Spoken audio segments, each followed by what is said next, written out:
on the fall. Got him. Big smallie. Yup. Oh, I'm on. Good one. Woo! That was gnarly. This particular video is going to be about fishing the part of the river that I like to call the nothing. It's basically the section of the river that you're passing by the whole time you're fishing. It's under you, it's around you, it's all over the place. It's the nothing. There's really no specific, tangible, visual area for you to cast at. It's just kind of all around you.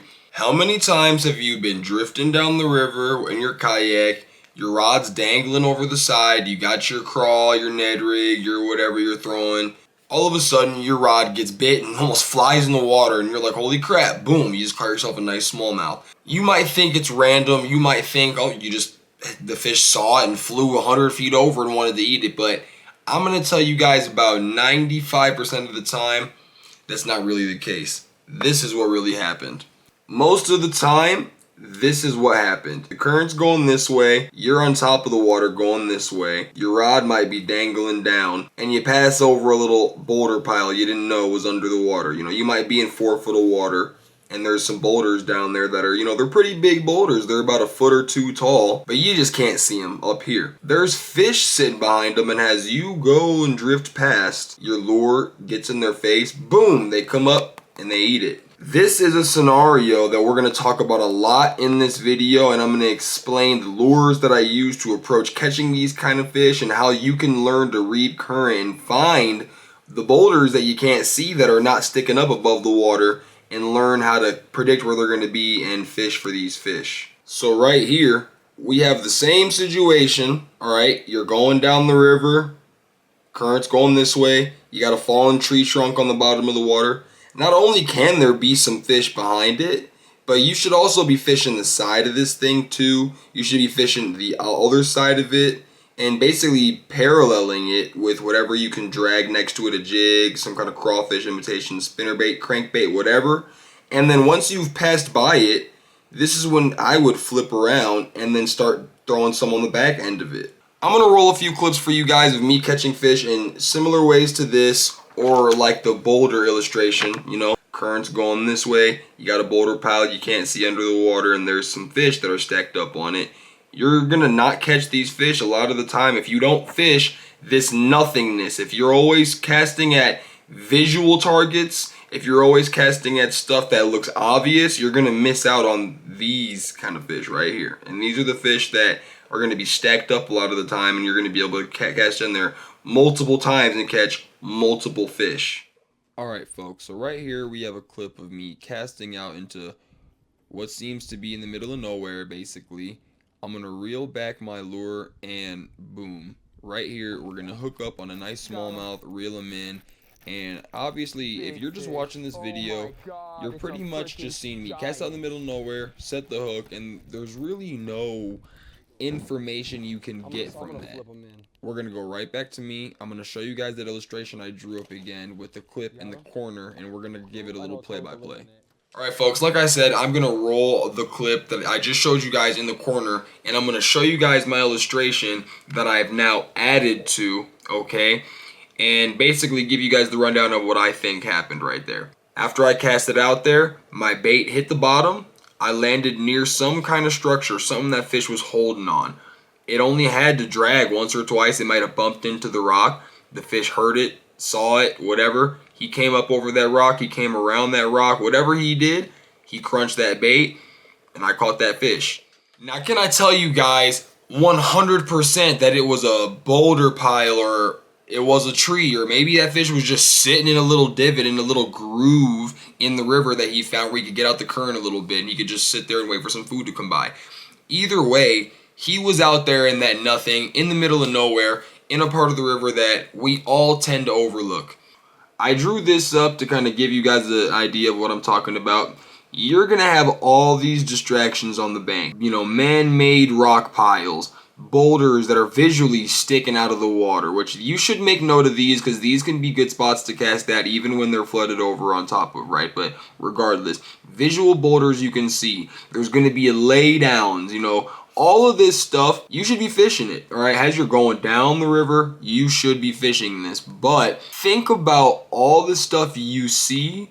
Now think about how much of this is in the water that you can't see, in this nothing in the middle of nowhere. A lot of the time as I'm floating down the river, I'll be beating the snot out of the bank. You know, spinner bait, spinner bait, spinner bait. Lay down, lay down, lay down, you know, right to the boulder, right to the boulder. There's nothing wrong with that, all right? There's nothing wrong with hitting all these visual targets that you see right here. That's gonna get you bit. But as you guys saw in the clip that I rolled, I just cast it out there in the middle of nowhere and landed a pretty nice smallmouth bass. Now I'm gonna roll a video clip of me fishing on a completely different river system, throwing a completely different lure, but still casting out in the middle of nowhere, out in that nothing, so to speak. And I'm gonna give you guys the rundown of what I think happened in that particular clip. So in this clip, I'm casting a 6-inch mag draft swim bait, bumping into any hard bottom we can find. Obviously you can see we're fishing smack dab in the middle of the river. I'm casting out here looking for structure, but I'm also looking for roaming fish as well. As you can see, I hook up on another really nice smallmouth. What I mean by looking for structure as well as roaming fish is obviously I'm looking for those, you know, boulder piles I can't see. I'm bumping into the bottom. I'm feeling the bottom.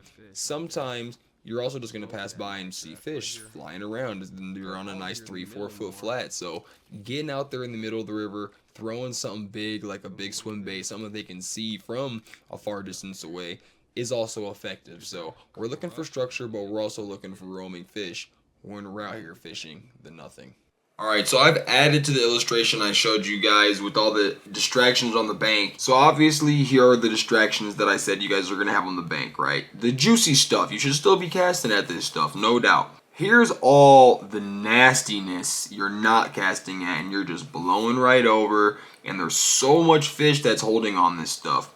We got hazard buoys. You see a big milk jug, some big insect repellent jug sitting on top of the water floating with a piece of rope attached to it. Probably a rock pile, probably a big old piece of concrete attached at the bottom of it. Cast on that. Now, obviously that's a little bit visual, but that's also like, why is that milk jug there? No, it's not a catfish jug. There might be some structure under there you can't see. Cast at it, right? This is a little bit more obvious, but it can still be slept on.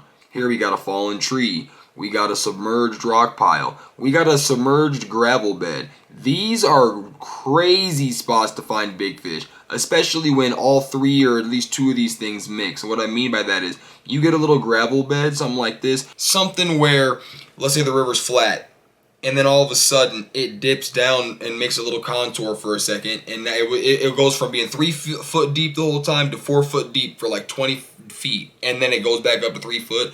That little area where there's no weeds and there's no algae and it's just straight hard gravel, fish will sit up in there because they can kind of get out of the current but still face it and wait for food to float down.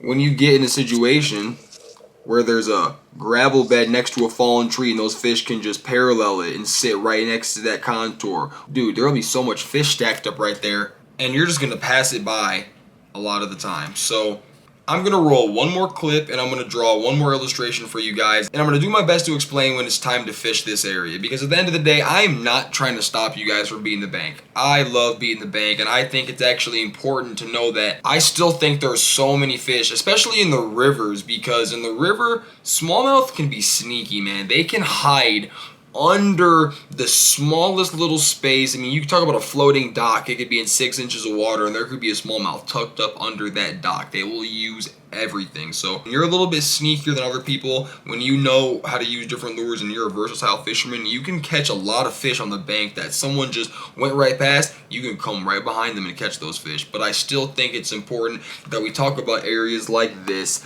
talk about targeting these structures out in the middle of nowhere, because that's what makes you a better fisherman, and that's what helps you catch the fish that everyone else isn't targeting. Alright folks, so I'm going to explain to you guys what's going on while I play the clip right here. So pay attention to the clip while also trying to pay attention to me talk. So this clip is from the Wisconsin River. So you're going to see I'm spot locked. I'm sitting there. I was throwing a crawl imitation. I'm dragging the bottom, okay? As I cast out there, I'm dragging the bottom, and there is so much rock. I mean, I was basically feeling like I had a fish bite. every time I'd bump a boulder like this, or a small medium rock pile, or little gravel slash smaller little rocks like that. Eventually, as I bump into a boulder like this and it drags over, maybe these fish aren't interested, and I bump into this fish and I go over these rocks, he's not interested. I get to a fish that is interested out there in the middle of that nothing. He smokes me and I catch him, put him on the bump board, and that helps me cash a check in that tournament.